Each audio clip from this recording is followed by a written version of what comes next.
Hello, I'm Mike Hayes, back with another video as we venture even further down the Barry Harris rabbit hole.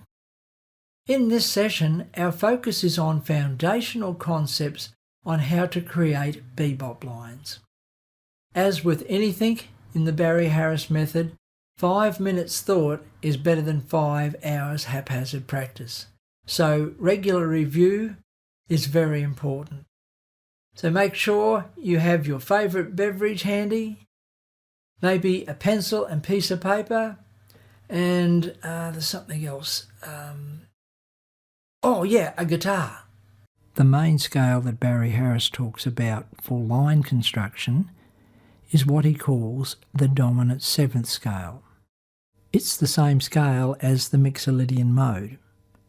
Let's have a look at an example in the key of C. Since G7 is the 5 chord in the key of C major, the G7th scale is just the C major scale rotated to have G as the starting point. Let's have a look at another example in a different key. This time we're in the key of F. If we go to the 5th note in the key of F, we find the note C, and then if we play the scale from the C note, that's C, D, E, F, G, A, B flat, C, we have the C dominant 7th scale. Okay, let's play the C dominant 7th scale. Don't forget that it's also called the C Mixolydian scale. I'll be swapping between these two names throughout the session, just so you get used to the concept that they are exactly the same scale, only different names.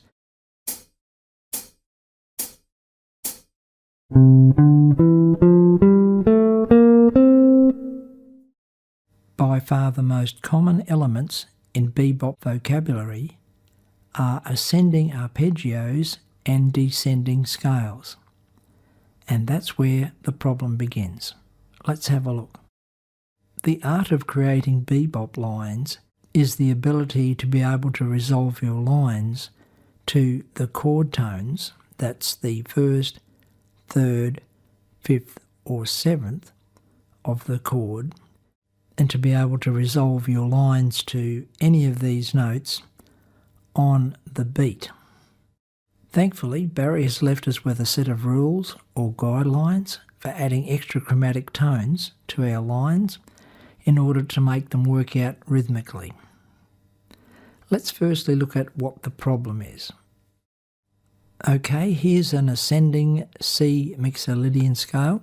Keep in mind that the objective here is to have the notes of a C7th chord, that's the C, E, G, B flat. We want these notes to land on the beat. Now, if you look at this ascending scale, that works out perfectly. We have the note C on the 1st beat. We have the note E on the 2nd beat, the note G on the 3rd beat, and the note B flat on the 4th beat. So absolutely no problem there.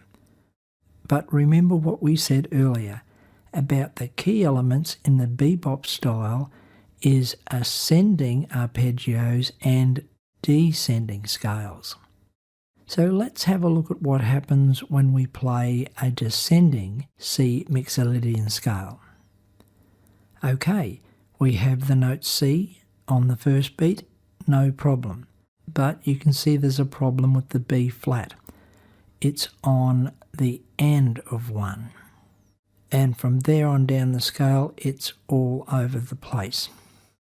This is where Barry comes to the rescue with his rules for adding these extra chromatic tones. Now Barry has several of these rules. I'm only going to be discussing the first one today, which is if your line starts on a chord tone, add 1/2 step between the 1st and flat 7. What that means for us, working with the C Mixolydian scale, is that we'll simply add in a B natural note in between the B flat, that's the flat and 7th, and the 1, which is the C. Our new scale contains the notes C, D, E, F, G, A, B flat, B. This slightly modified dominant 7th scale is referred to as the dominant bebop scale. And the good news is, with this one alteration, all the chord tones end up on the beat. Let's check it out. We have C on beat 1, E, beat 2, G on beat 3, B flat on beat 4. Now let's see what happens when we play this scale descending. Okay, we have C on beat 1, and now we have the B flat on the 2nd beat, G on the 3rd beat, E on the 4th beat. So that solves our problem. Right then, time to apply all these things I've been yakking about. In this next example, I'll be playing this modified version of the dominant 7th scale. I'll be playing it descending, and then in a question and answer type scenario, I'll be answering the scale with a set of chords. Then I'll be playing the scale again and then a different set of chords. Let's play it first, and then I'll explain where I'm getting the chords from, because it's a really good way to practice. You can practice the scale and then practice answering the scale with some chords in a real creative way.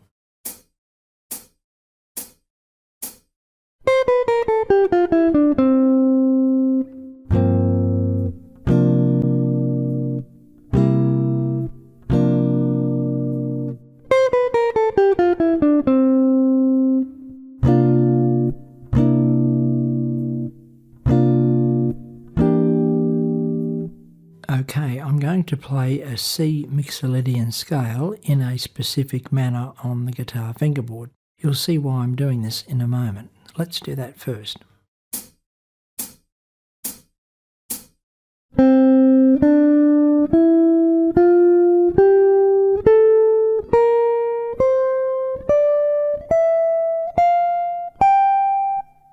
The idea is I'm going to try and create a set of chords that all relate to the C7th sound. I'm going to use the notes that we've just played in the scale as the top note in each chord.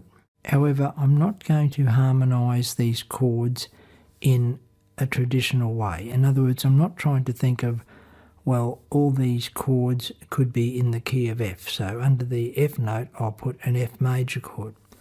No, what I'm trying to do here is think of a chord that's either C7 or some extension of C7, or maybe a related chord, maybe a G minor chord, like as in a 2-5 progression.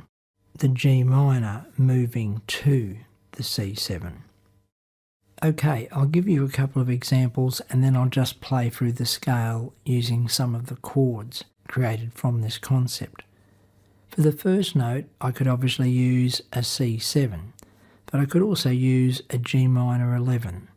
So the idea is there's the C note as the top note and then either a C7th or some related chord underneath.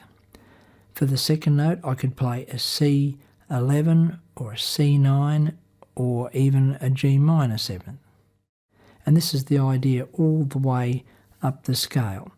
Let's have a listen to how this sounds using one of these set of options.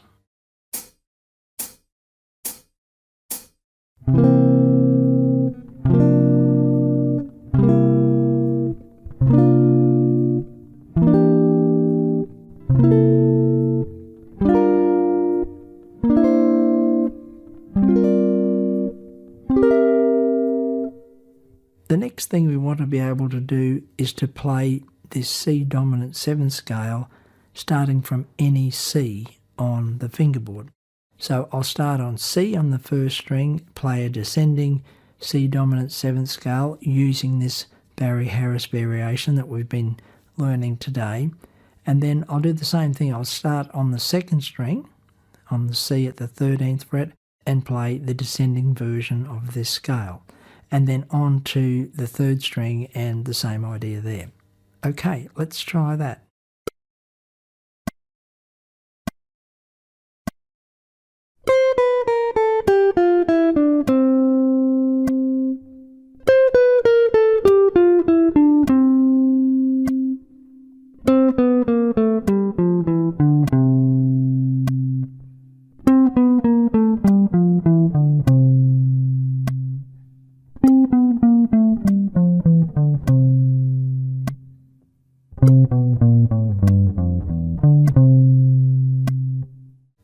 another way that I'd recommend practicing this new scale. Practice starting on the various different chord tones. In other words, practice playing the descending version of this scale starting on the 3rd. Practice it starting on the 5th. Practice it starting on the flat 7. And of course, practice it starting on the root note. Now, what I'd also recommend to do is to play a chord with a specific voicing. For example, if you were going to practice playing the scale starting on the 3rd of the chord, play a C7th chord with the 3rd as the highest note, and then play the scale. In the same way, if you were practicing starting on the flattened 7th, play a chord that has the flattened 7th on top. Okay, let's try that.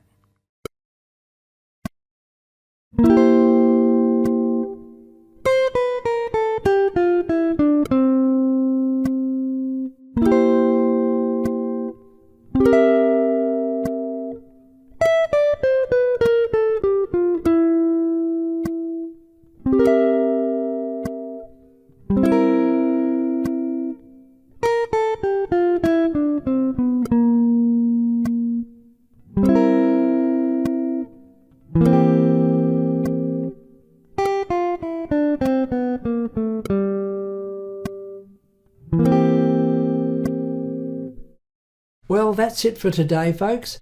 I do hope you enjoyed the lesson, and I hope there's something in this lesson that'll help you develop your own musical style on guitar. If you enjoyed this session and felt you got some value out of it and you'd like to support this channel, there's a link in the description below this video. Don't forget to subscribe so you don't miss out on all the good stuff. And if you like this video, don't forget to give us a like. It really helps us out. Until next time, all the very best with your guitar playing. Bye for now.